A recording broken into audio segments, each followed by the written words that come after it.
तर तिरंगा यात्रेसाठी प्रदेशाध्यक्षांना यावं लागतं यापेक्षा दुर्दैव काय असावं। काँग्रेसच्या तिरंगा यात्रेवरून खासदार अशोक चव्हाण यांनी ही टीका केलेली आहे।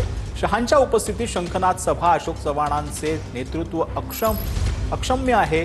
अशोक चव्हाणांच्या टीकेला खासदार रवींद्र चव्हाण यांचं उत्तर पाहिलं। देख रहे हैं कांग्रेस को एक छोटा सा तिरंगा रैली भी देश के जवानों के प्रति, ऑपरेशन सिंदूर के प्रति अपनी भावना व्यक्त करना, हमारे सैनिकों का गौरव करना, ये भी सबसे इम्पोर्टेंट काम। इसके लिए भी प्रदेश अध्यक्ष को आना पड़ता है। इससे बुरी बात क्या है?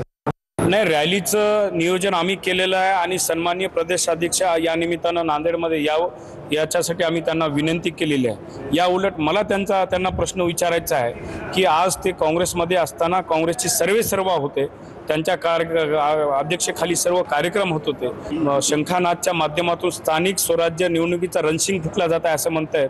मग मला वाटतं त्यांचं नेतृत्व भाजपमध्ये कमी पडतंय का? आज भाजप त्यांना तेवढं नेतृत्व मान पाहिजे, सक्षम पाहिजे, त्यांचं नेतृत्व सक्षम आहे असं भाजप मानत नाहीये का?